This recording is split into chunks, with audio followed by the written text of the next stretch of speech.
The future of the plastic bag is uncertain in Boston. Yesterday, the City Council debated a proposal which would ban unrecyclable plastic bags and would impose a 5-cent fee on most of the rest. The move would bring Boston in line with neighboring communities like Brookline, Cambridge, Somerville, and about 40 other cities and towns that have various bans and fees.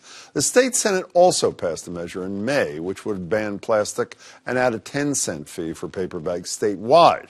So is this the wave of the future, or are we headed down the wrong path? Joining me on both sides of the debate are John Hurst, President of the Retailers Association of Massachusetts. Good to see you, John. And City Councilor Matt O'Malley, who along with City Council President Michelle Wu, introduced the Boston proposal. Good to see you. Great to be Councilor, with you, Jim. Why is it a good idea? It's a great idea because 95% of plastic bags are not recycled. You only need to walk down any neighborhood, any block in the city of Boston, and see them in storm drains, see them in trees, caught in tree branches, see them misappropriated into our single-stream recycling bin. We are paying money. We are paying an incredible amount of money for the 20 tons per month of these plastic bags that go into our residential single-stream recycling. They're bad for the environment. It is high time that Boston do what 42 other cities and towns. What took so long if it's such a great idea? You know, Rob Consalvo, a former counselor, a great friend to many of us, introduced a similar ordinance back in 2007. There was obviously a lot of pushback from industry folks, but we've crafted, I think, the best bill in the country. Let's talk to one of those folks. What's the matter with this, John? Well, first of all, this is anti-consumer. It's very aggressive. And of course, it's really discriminatory against to real retailers, brick and mortar stores, because of course it exempts the Amazons of the world, the online sellers. So, you know, all that trash is going to our front doorsteps for the holiday season. Of course, that's exempt. Yet we're telling consumers that walk into a Main Street store, we're going to tax you 5 cents for the right to go in there and buy goods in our local economy and walk out with a bag. Let's work backwards on those. There's pretty powerful arguments. First, the brick and mortar stores. There is an inequity, is there not here, which would argue that it could potentially, because it's aggravating to a lot of people, even if it's great policy, even if you were right. Doesn't it have potential to push more people to buy things online, which hurt those people on Main Street? I think it's absurd, Jim, Why? To suggest that someone is going to pay $5 to $15 shipping and handling to get something delivered to them rather than bringing their own reusable bag, where we encourage businesses to refund a nickel or paying for the nickels How about themselves? a low-income person? The first thing, John, I mean, it is regressive. Even Michelle Wu, I wrote it down, one of your co-sponsors, says, anytime we talk about adding cost to a family's budget. So she acknowledges we're adding cost to it. But I would say this is not a tax. This is a fee. I will happily concede that point.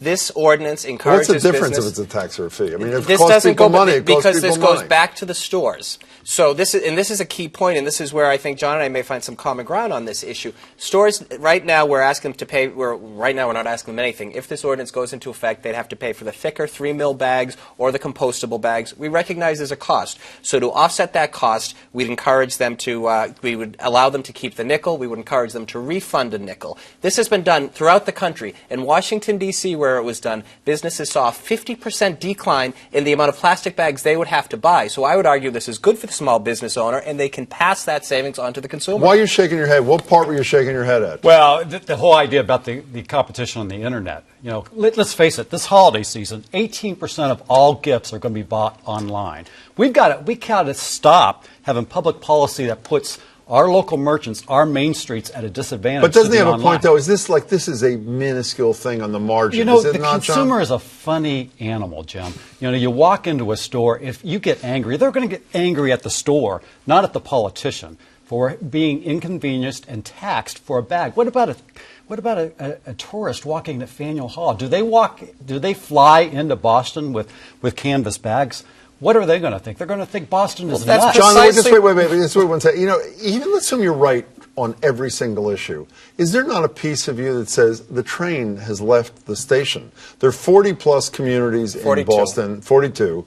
Thank you. There is at least the Senate is interested in the statewide. But I mean, ultimately, even if you stop this round, it's going to. It's going to happen. One of those 42 have a tax. Only Boston really is looking at this consumer tax, which again is regressive. Would you complain? You know, I remember having this discussion. I don't know if you were part of this. You know, when the smoking ban started in individual communities, and what either you or people like you said, which had some merit to me, even though it didn't prove out to have merit, is, oh, wait a second, they're not going to go to the bar in Cambridge. You're going to go to Somerville until whatever. And then there was a statewide ban. If there was a statewide ban, would you be complaining about this? Would you not say, hey, I don't love it, but since it's equal across the board, we can live with it? Well, it makes a lot more sense than 351 different rules, across So the why board. aren't you two working together on this and convincing a powerful... By the way, is Marty Walsh supporting this? I haven't yet talked to him directly Isn't that about a pretty this. important thing to know? Of course it is, but I can tell you, Mayor Walsh suggested to Council President Wu and myself that we convene a working group. We did in August. We had 3 public meetings. Many members of his administration were participating. We made sure our friends in the industry had a Could seat you at the craft table. a bill that neither of you were perfectly crazy about, but you could both live with?